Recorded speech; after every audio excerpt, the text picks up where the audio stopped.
Welcome to Special Stage. We're on the Otterburn Military Ranges for round 6 of the REIS MSA Asphalt Rally Championship. And the UK's premier tarmac rally series really has delivered the goods so far this season. 5 rallies and 5 different winners so far. Damien, here we are back on the military ranges, and you've got a full complement of championship contenders, which you weren't expecting earlier in the week, were we? No, it should be a good day today. Fair bit of competition. I haven't been up here for, I think it's about 9 years since the last time I was here, and it all looks a little bit different because the roads have been widened. But we've got nice dry roads, so it should be a good battle today. Oh, the championship's wide open. I think any one of 5 people could still win the championship, which is great. So it's great for the championship. 2 of those people, though, are in different cars today. Yeah, but you can't rule anyone out. It's a long rally, and obviously Steve Simpson knows the rally quite well, and he's obviously a quick driver. And John Stone, obviously I think he's going to struggle with its drive with a Group N car, but he knows the stages very well, and you can't rule anyone out really. I think John Hendry is going to definitely give us a run for 2-wheel drive honours, if not overall, so I think this could be a good rally for him as well. It's definitely wide open. Steve, problems with the Subaru this last week with a cracked cylinder head, I believe, left you perhaps without a drive, but we've got the Hyundai for this event. Yeah, we found a crack in the cylinder head on the Subaru, so she's in dock, as they say, and we brought the old girl out. Now, no, prizes for guessing who you got the inspiration for the colour scheme off, but will we see some Ken Block style antics out there on the ranges? I hope so today, yeah. No, I'll try and keep it nice and steady today.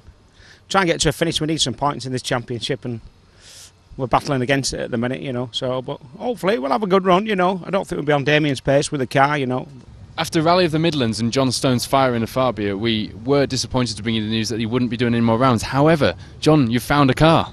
Yeah, I found it. I couldn't resist, really. I mean, after what went on the ALMC, I thought it'd be daft not to sort of be here and try and get some more points.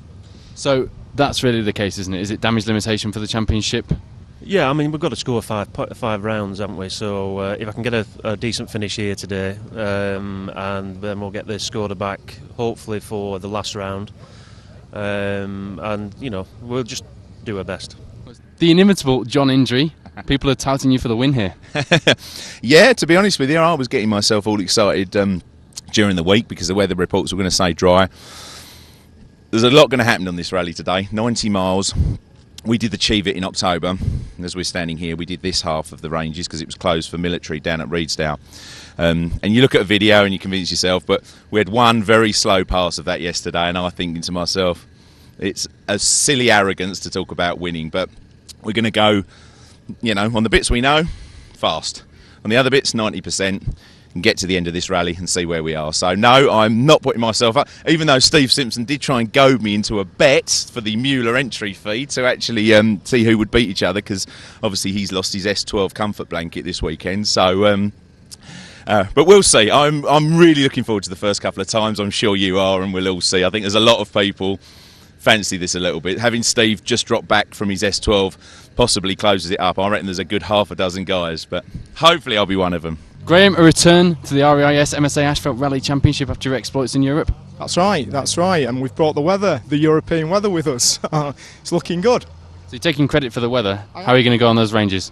Well, I've only been on these ranges once before, and that was in October last year when it was a bit wet and slippy.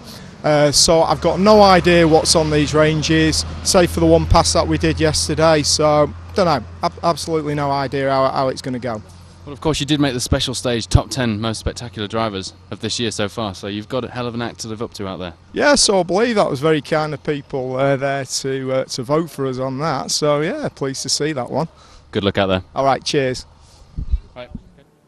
So with an air of confidence about the Darian's new setup, John Hendry and Dave Engwell head into stage 1 and take the early lead of the event. A distinct change in dynamics as Hendry gets into the groove. Was it as good for you as you were hoping? Yeah, I thought I'd taken the wrong tyre choice. We took the very conservative soft slick, but took it easy, but I had grip from the start. We caught and passed John Stone. Thank you very much to him. He got right out of the way, so we didn't hold up at all. So that's what I wanted. My nerves are settled now. I'm going to get back to service and put the right tyres on. We'll give this a go.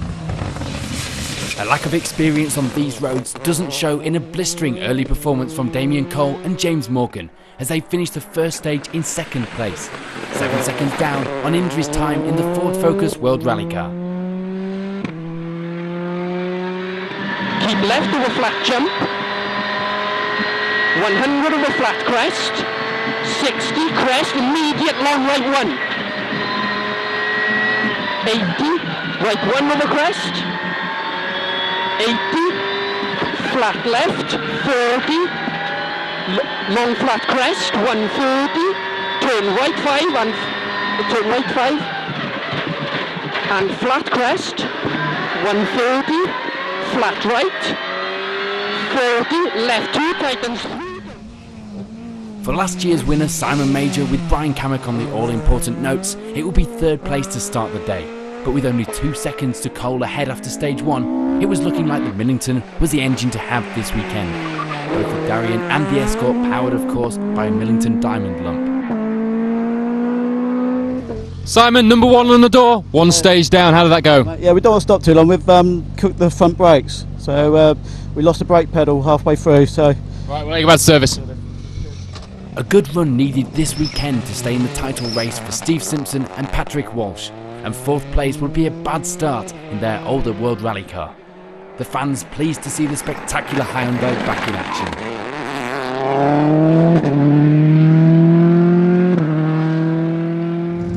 Steve, did that take much getting back into? No, but something's gone wrong with the engine now. Right. Last mile in the stage, the car just sort of like died, no power. Right. So we had Simon in our sight, so it was probably 15 seconds off him. Fastest of the front-wheel drive crews and up to 5th overall were Peter Taylor and Andrew Ruffhead in the Clio R3. A strong performance, setting out their intentions early on. While Andy Davison and Mike Curry put in some good time to lie in 6th after the first special stage of the day. A lack of knowledge through these stages for Graham Coffey and David Gamblin possibly catches them out through this stage, as they can only manage 7th place so far. How did it go on the first stage? Yeah, very, very slippy, surprisingly slippy in there. I had about 3 lockups, so I don't know what that was about. But yeah, it's quick in there and quick over those crests, which don't know too well. So a few mistakes and a few lockups. So I think brakes seem to be an early theme emerging. Is that right? Is that right? I saw quite a few skid marks in there, and I'm sure we've left quite a few skid marks in there, but it didn't break as I expected in there. But with the car repaired after their accident on the last round, David Hardy and John McCulloch still seem to have the edge, settling into 8th place after an impressive opening stage.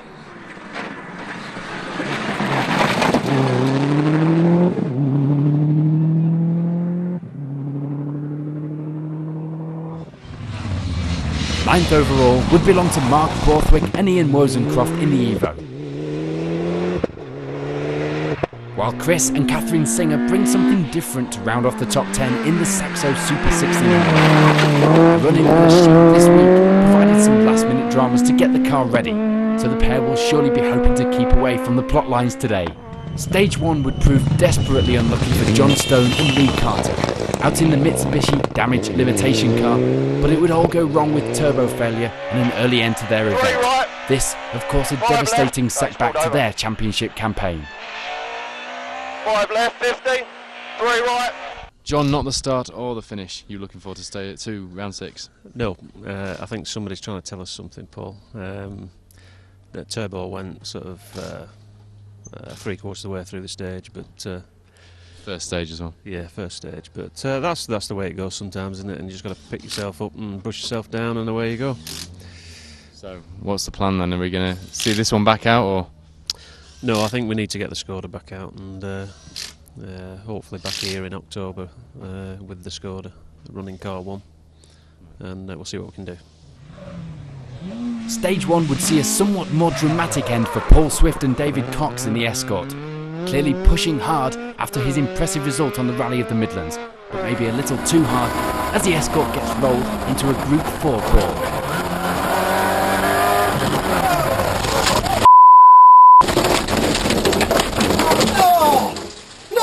Oh, David, sorry. That's okay. Paul, stage 2 was it when this Stage happened? one. Stage 1. Stage 1, yeah, about a mile from the finish, and there was a cattle grid. It was five leftover cattle grid Titans.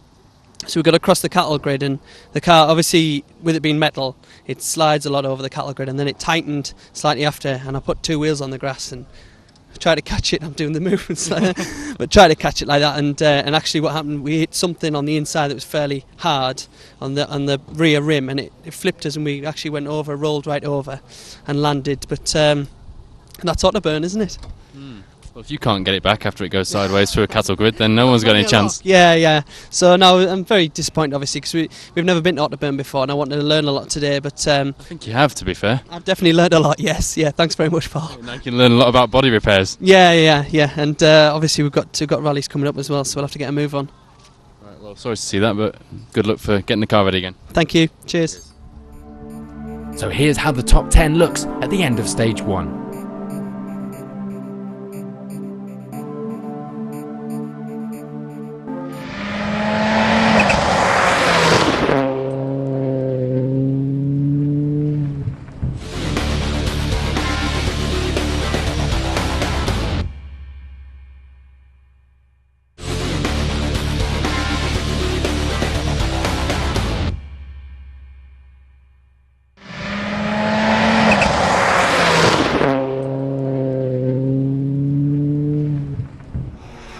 Stage 2 was looking good for the man in yellow, John Indry, and Dave Engwell, who continued to stand firm at the top of the leaderboard. Leading the rally from the front, something Indry has been working towards all season, and making the most of it.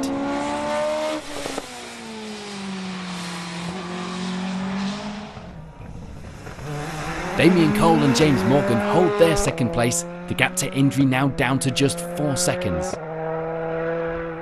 While Simon Major and Brian Kamek drop a little time to Cole on this run, but only just.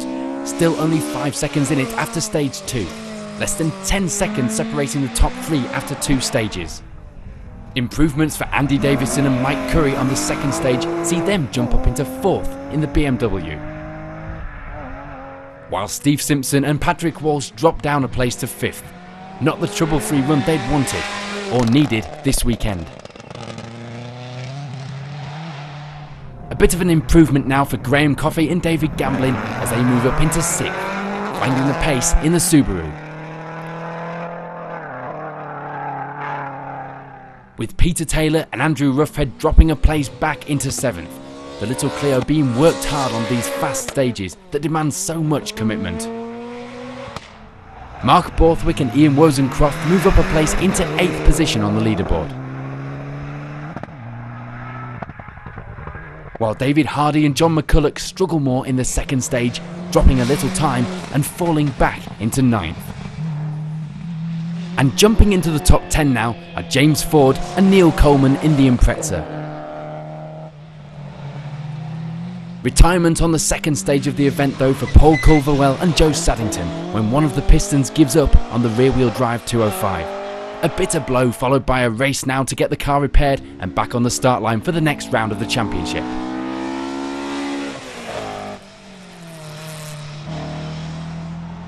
So after 2 stages, we're already seeing some exciting class battles underway.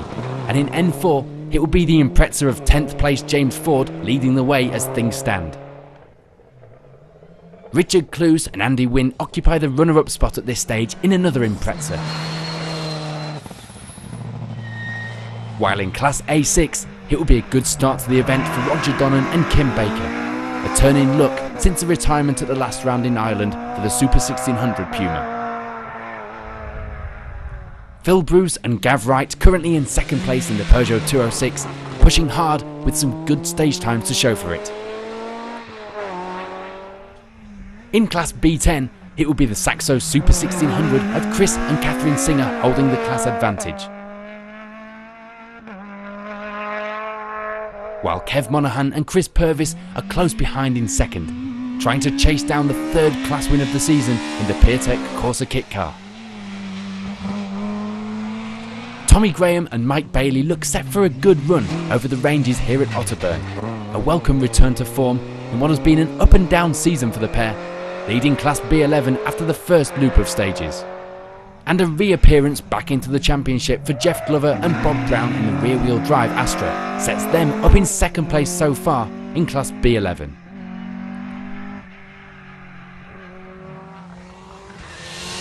Over the next few stages, the battle would rage at the top of the leaderboard, with a change in dominance that would see Damien Cole and James Morgan in the lead of the event after stage 4.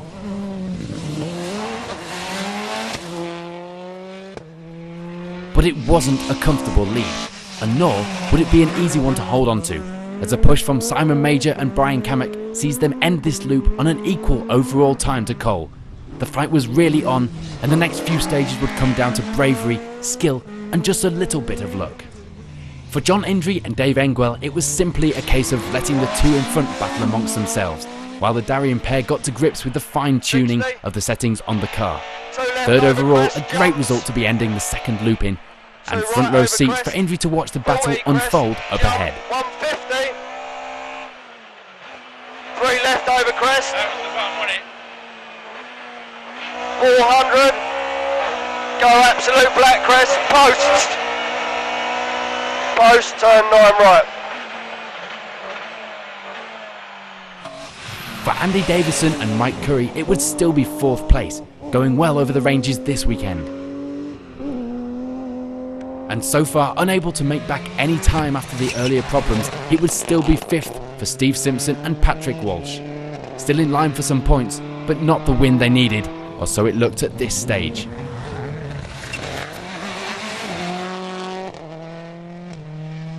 Peter Taylor and Andrew Rufford get back on the upward climb, making it back into 6th place now.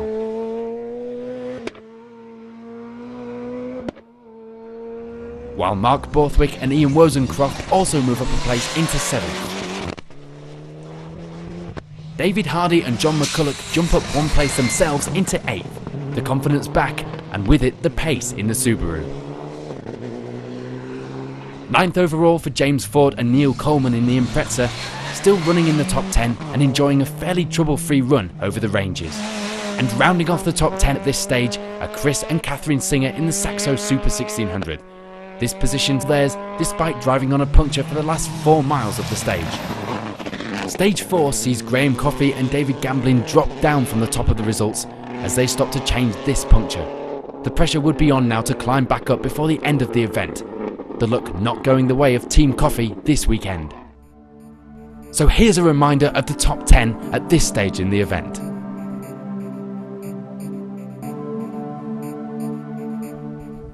Damien, you're locked in a battle, equal first position with Simon Major at this point going into the afternoon stages. Yeah, halfway through the rally, it can't get a lot closer than it is now. We were a bit slow on the first one in that loop, braking too early for the chicanes, and Simon took all the time back out of us, and then we equal with him on the last one, so it is very, very close now. Simon's co-driver openly admits that he was a little bit scared on those last couple of stages. Simon is really pushing. Are you near the limit? Have you got more to come? There's not a lot more to come. We are trying hard. So a bit of bravery for this afternoon, and I suppose the weather won't affect you as much as it will Simon if things change as things stand. I don't think it'll change. I think it'll be warm for the rest of the day. So we've just got to push on as hard as we can because we're both pulling away from everybody else now. So it's just, I think it's going to be down to one of us to take the trophy at the finish. Simon, you're pushing hard out there, aren't you? Yeah, we couldn't push much harder, to be fair.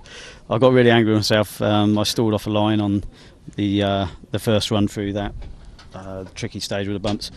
But it probably G'd me up, to be fair, got me angry, and we still posted a fairly good time, sort of equal with Damien. And the second run through, we just took 10 out of him, so I think we're about equal. You're equal first position at this stage, which is testament to how much you are pushing. Well, getting angry works for John Stone, so obviously it works for you as well. That's it. I've been taking lessons off John Stone there, yeah, getting angry. Sometimes you have to, but it's a fine line. Obviously, it's very tricky out there. The car's working absolutely brilliant now. It feels absolutely perfect, The brakes are a lot better. So just hopefully we can just keep that sort of pace and take the battle to Damien. John, at this stage, Damien and Simon Major are equal first, and you're just behind. Pushing hard? No. If I know the time, Simon doesn't lie, but if the time he did on the whatever stage it was, the first one of that loop, which is the bumpy one over there from Riesdale Cam, I believe he was 19 seconds quicker than us. Well, fair play. I know where 10 of that is. That's me playing about. But the other 10, we were 10 behind Damien. So, no, those boys are on an absolute mission, and I am in the pound seats watching behind. I don't know, am I still? I think I'm still in front of Steve Simpson. At the moment, you're still third, yeah. And so, yeah, let's hope we can continue it. It's funny now. Again, we've still got to get to the bottom of every single permutation on this handling, because now, traction, that's all brilliant. And it's wobbling about, but obviously because we've softened it. So we're just going to stiffen it out. We're going to stiffen the roll bars up now. Let's try that and do it. But it has been a development year for you with this car, hasn't it? 100%. We all get arrogant, but it's been a big change for me. And there's lots of things to learn, not just going from four-wheel drive to rear-wheel drive, but all the suspension, you're up against Simon and Damien, who know their cars inside out, and I haven't got that book, so I need to get that book of knowledge. If we went to Millbrook or a Longcross or something like that, watch this, boys, we're right with that party and confident, but we don't know this. But I'd like to see how we go on the Mueller. Let's try and stiffen this up now and see what that feels like, and then we go to the Mueller and see. But let's try and get in the top 5 of the championship this year, and then we'll come back and aim for top 3 and see what we're going to do. That's the plan, anyway. Well, hopefully top 3 today. That's our plan to see anyway. I'll take it. If that's what you're offering, I'll take it. Right, good luck. Cheers, guys. Thanks. Not a lot of change at the top over stage 5. Damien Cole and James Morgan making the most of that Focus World Rally Car's power and advanced drivetrain to maintain their lead, keeping it neat and smooth and making a difficult job look remarkably easy.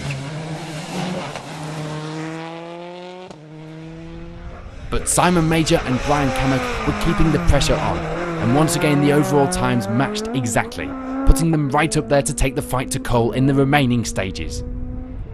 No dramas for John Indry and Dave Engwell as they hold position in 3rd, and with a none too unachievable 25 seconds to the leaders, his hopes of taking victory on a championship event in 2011 are still alive. For Steve Simpson and Patrick Walsh, a move up to 4th would prove their resolve.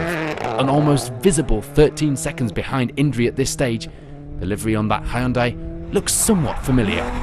Andy Davison and Mike Curry drop a place on stage 5 to 5th, not able to match the pace of the charging Hyundai World Rally car. Still a fantastic place to be occupying in the BMW, just 3 seconds behind Simpson. 6th place at this stage for Peter Taylor and Andrew Ruffhead in the Clio, but with the gap to the car in front now over a minute, it seemed that the top 5 were starting to pull away from the rest of the field. Taylor the best of the rest at this point.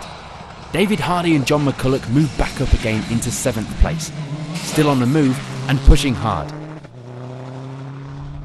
Mark Borthwick and Ian Wozencroft dropped down into 8th, but the pair on an identical overall time to Hardy at this stage, the top 10 far from a done deal as things stand. James Ford and Neil Coleman hold tight in 9th in the Impreza.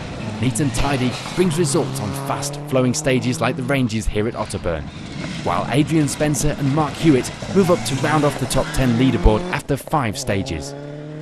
So while the action presses on and the overall results keep us glued to the stage times, let's take a look at how the class battles were going halfway through the event. And in Class N4, it would be still our 9th place crew of James Ford and Neil Coleman setting the pace.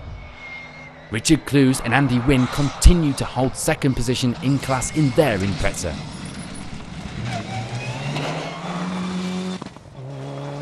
With Roger Donnan and Kim Baker keeping up their run of luck this weekend by holding the Class A6 lead in the Puma. And the Peugeot 206 of Phil Bruce and Gav Wright, another non-mover, maintaining their grasp of 2nd place in that class. B10 leaders at this stage, Chris and Catherine Singer in the Super 1600 Saxo, managing to stay away from those dramas after the earlier puncture, while Kev Monaghan and Chris Purvis continue to chase down the leaders from that runner-up spot. All to play for in B10. Tommy Graham and Mike Bailey finish a good morning to remain firmly in the lead of Class B11. With the rear-wheel drive Astra of Jeff Glover and Bob Brown filling that 2nd place.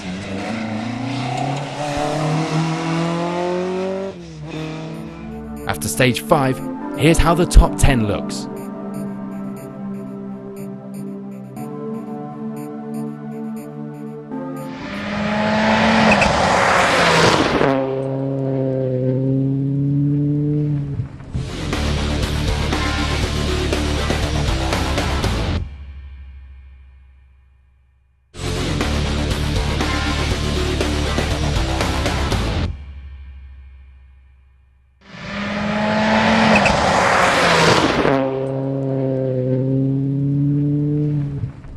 On to stage 6 now, and still controlling the rally from the front and doing a convincing job were Damien Cole and James Morgan, a lead they now held on their own, pulling away from Major to a 4-second advantage. But it was still second place for Simon Major and Brian Kamek. The Escort pair continuing to chase down Cole, and the fight still far from over. With the leaders now developing a battle of their own, it will be the job of John Indry and Dave Engwell to set the pace and lead the rest of the field. And the early rally leaders did just that. Third overall, with the gravel on the stages making the Darien driver work hard. Spectacular stuff from Indry, showing what he and the car can do this weekend. Andy Davison and Mike Curry step back up into 4th place now in the BMW, stepping up their pace and entertaining the spectators.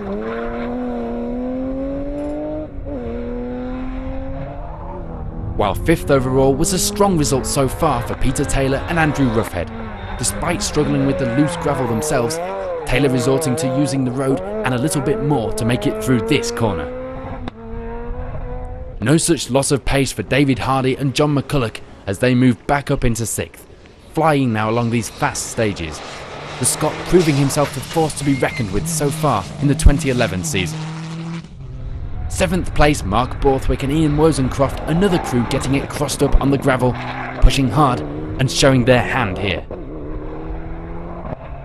And in 8th, another crowd-pleasing moment for Adrian Spencer and Mark Hewitt as the gravel continues to deliver the thrills. In 9th place overall, Chris and Catherine Singer deliver some stunning pace to keep the Super 1600 Saxo in good company. And rounding off the top of the leaderboard in 10th are Chris Marshall and Simon Hunter. A good result at the end of a morning that had brought with it some head scratching in the suspension setup department. The top 10 was due for a shake-up in the next handful of stages, with Steve Simpson losing a wheel on the Hyundai in stage 7. That damaged the result of a tussle with a curb on the previous stage. Determination goes hand in hand with rally drivers though, and Simpson used all of that to drag the car to the end of the stage. Retirement though, a disappointing end to the rally and possibly also his championship hopes.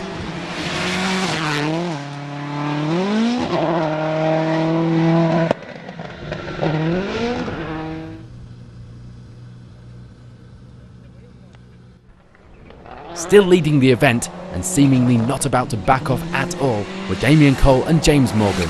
The Focus pair would extend that lead to over 50 seconds by the end of stage 8 when Major encountered problems.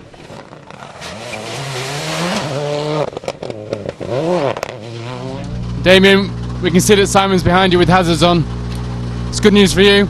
Yeah, we caught and passed him in there. He obviously got a problem. He got straight out the way on a fast section, so we didn't lose any time. So you can maybe back off a little bit on this last stage. Problem is you back off, that's when you have a problem, don't you? So we got a 16 miler to go, so we'll push on through that. Alright, see you at the finish. This development does mean that John Indry and Dave Engwell reluctantly but excitedly move up into 2nd place. The keep safe option working well for the Darien crew. And if you wondered how you do reluctant and excited at the same time, here's John himself to explain. It's all changing the top 10. Well, I was just going to ask you, what's wrong with Simon there? We nearly caught him on the stage and he must be a minute ahead of us, so... Damien's caught and passed him, so... Yeah, well, no, we've nearly caught him, so we've taken a minute. I don't know what we were going into that stage. It is never over till it's over. I am now officially enjoying myself. I don't want to see... I hate it when other competitors go down, but we're keeping safe. It's very fast. I've got a feeling we'll see a nervous John Indry over this last stage. What could possibly go wrong? Go on. So for Simon Major and Brian Kamek, this does mean a drop back down to 3rd place. The drive shaft on the Escort failing in stage 8 and losing the pair almost a minute. The gap to Indry only 4 seconds though, so 2nd place may still be possible. That hard fight with Cole paying dividends in providing a cushion for Major to rejoin the fight in a respectable position. Still 4th and still very much on the limit, Andy Davison and Mike Curry drive that BMW like rear tyres are going out of fashion. Don't believe the rumours, Sideways really is fast here in the REIS MSA Asphalt Rally Championship. Andy, another stage, another battle scar. Yeah, probably, yeah. We were pushing. Mike just said to me there, we lost a minute the stage before. We knew we'd bubbled the wheel, the tyre. we lost about a minute on that, but we were trying to keep in sort of 6th. We've gained the 5th position, managed to stay ahead of the others. So I thought, let's try and get us a bit of space before the next stage. We're going to run on not the ideal tyres, with it being a long one for the next one. We're going to have to run on harder tyres that I'm not as confident on. So I figured, let's try and get some gap between us. And Mike just said to me, he says, you're driving as if you're trying to win the event, you know, just take it easy. But well, there are problems up ahead, so you might be picking up places yet. All right, more problems ahead, is there? Okay, cheers. All right, cheers. Peter Taylor and Andrew Roughhead were looking good to take 5th overall in the Little Clio. The car with the noisiest gear change fighting well above its weight this weekend. Pete, you've made it this far. Any advance on where you are currently sitting in the standings? Yeah, David Hardy was chasing us up until the last stage. But yeah, going really well. Really got to grips with it in there, and if we can keep that pace up, then I'll be very happy. So. Got one stage left to go, but it is a monster, 16 miles. So. Yeah, the rally's won or lost in this stage. It's all about keeping your concentration and right the way to the finish. So. Still in 6th position, David Hardy and John McCulloch keep the pressure on for a late push in the Subaru. Still a chance of snatching that 5th position for valuable championship points.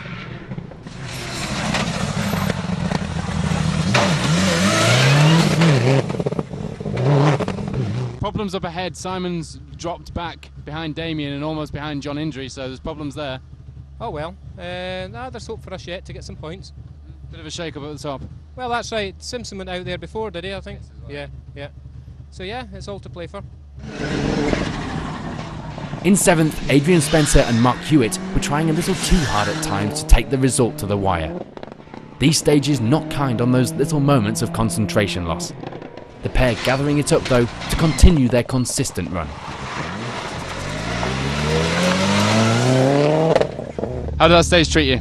Not bad at all. We had a couple of problems on the first 2 stages which has really hindered us today, but I think we're looking maybe getting back in the top 10, which from 40th this morning is not a bad position.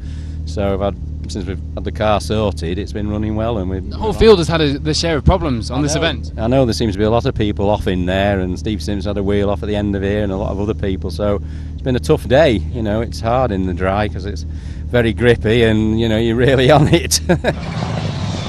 Chris Marshall and Simon Hunter stayed problem-free to improve their position over this loop of stages. 8th after stage 8, a good result if they can keep it going for just one more stage.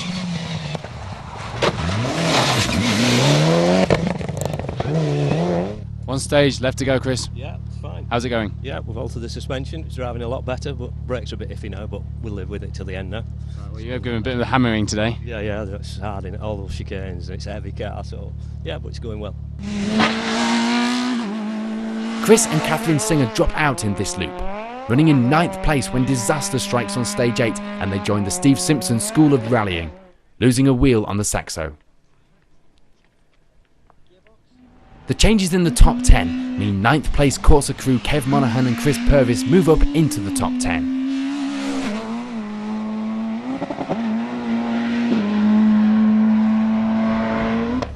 Kev, with one stage to go, it looks like you could do it again. We're not on for the overall class win, but for the championship we should be, like, you know. We've got a minute and 50 seconds penalty at the minute, which we're trying to get scrubbed. So hopefully we'll get that scrubbed and that'll move up the pecking order a bit. But for the championship, it's looking good. 16. And rounding off the top of the leaderboard, Richard Clues and Andy Wynn make it in with a strong performance in 10th. Finding pace with just one stage to go surely means renewed confidence for a late push. With one stage left to go, you're still smiling? Yeah, good. Just a big push on the last one now. See if I can speed up a bit. It's a long stage, so you have got the chance, really, haven't you, to put everything that you've learnt over these last 8 stages to play. Right, yeah, that's right. Just try and keep a nice steady run and try and move up a place or so. Retiring in this loop of stages, the Puma of Roger Donnan continues its run of bad luck.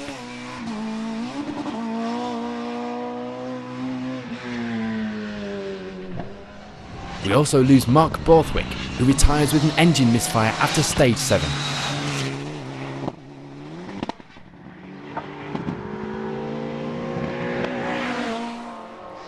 Richard Felgate and Mark Mason continue the theme of attrition to retire on stage 8 when the wheel studs come loose. And James Ford and Neil Coleman's rally comes to a more dramatic end with a roll on stage 7. For those crews remaining, amidst an ever-changing leaderboard, the last stage is make or break, as we join the action for stage 9 of the Tyneside Stages rally here at the Otterburn Military Ranges.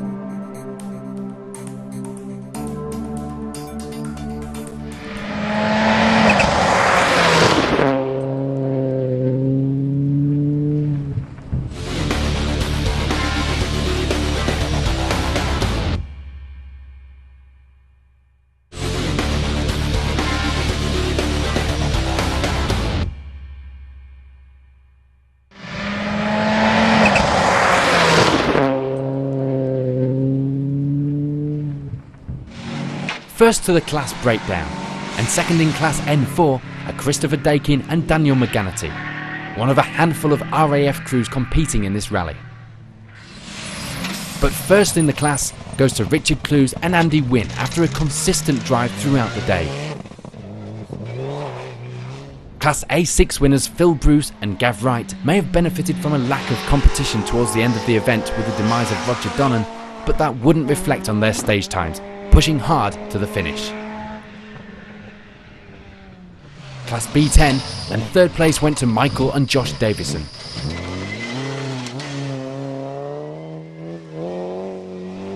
With Craig Jose and Nigel Hewitt worthy runners-up.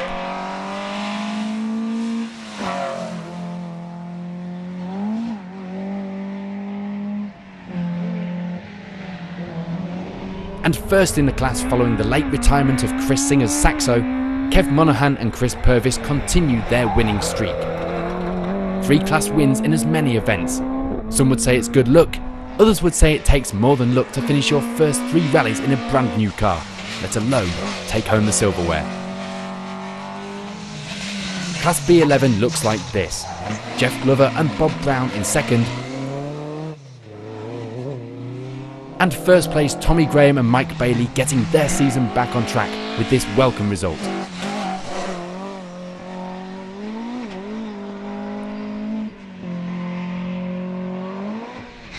After that puncture earlier in the rally, Graham Coffey and David Gamblin dragged the Subaru S12B back into the top 10 after pushing hard to claw back some of that lost time.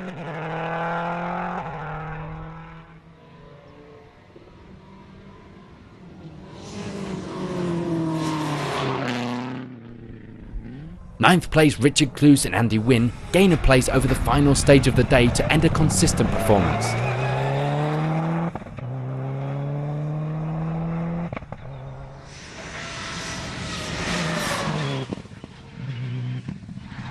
And in 8th place, Chris Marshall and Simon Hunter hang on to take a well-deserved top 10 overall finish.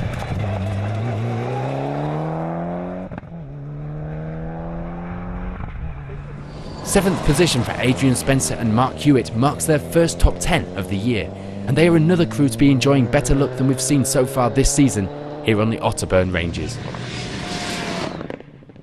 One man who must be relieved, if not delighted, with his finish of 6th overall is David Hardy. He and co-driver John McCulloch coming back from their big accident on the ALMC stages in Ireland last time out to take a strong result and some well-earned championship points.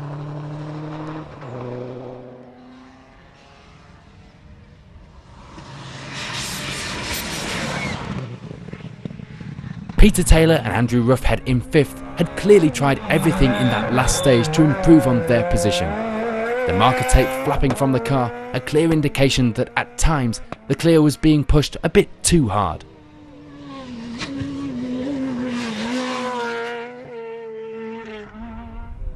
A fantastic result for 4th place Andy Davison and Mike Curry, the BMW being driven hard and sideways for much of the event, much to the delight of the fans. And achieving their best finish of the season, and one which has been a long time coming but always looked like happening, John Indry and Dave Engwell take 3rd place and take a well set up Darien to the next event, the Mueller at Eppint, a similar challenge to Otterburn and one that John knows very well. 100 up, watch the jump, keep left, 300.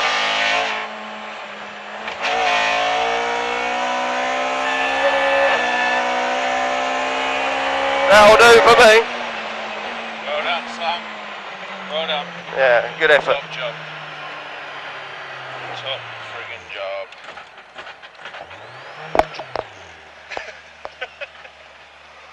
We made it to the end.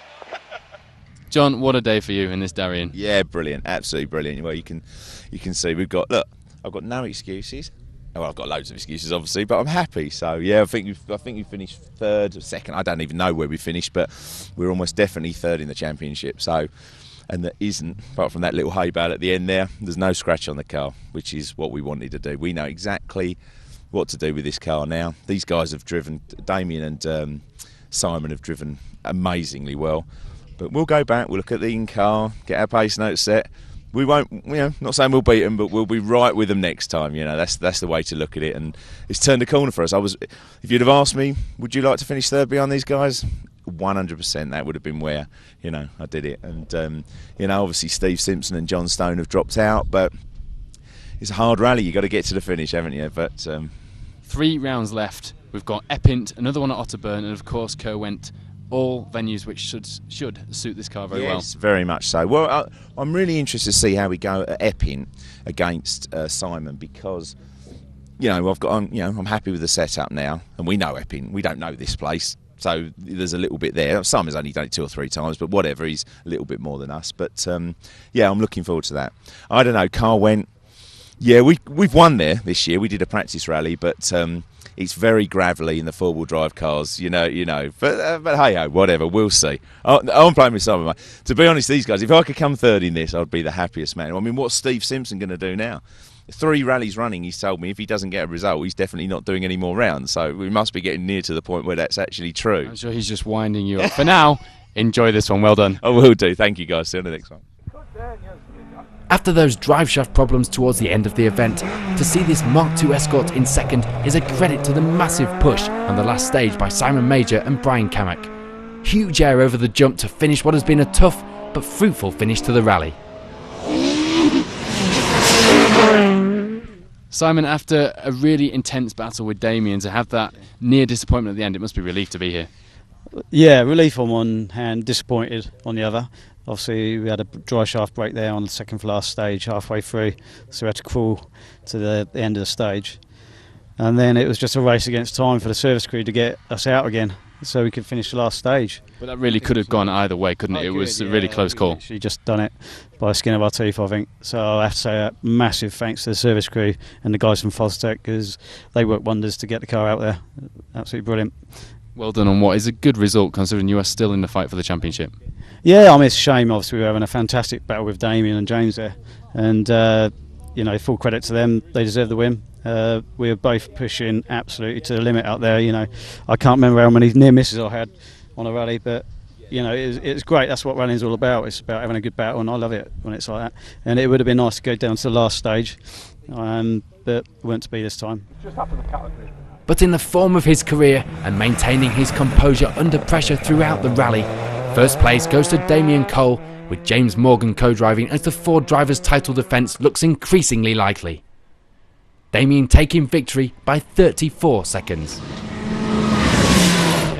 Damien, congratulations, fantastic result. You've been pushed hard this weekend, haven't you? Yeah, it was such a shame that Simon had a problem before the last, or on the last but one stage with his diff, because it was a hell of a battle up to then. There was only 3 seconds in it, but it just allowed us to back off on the last stage and make sure we got to the finish.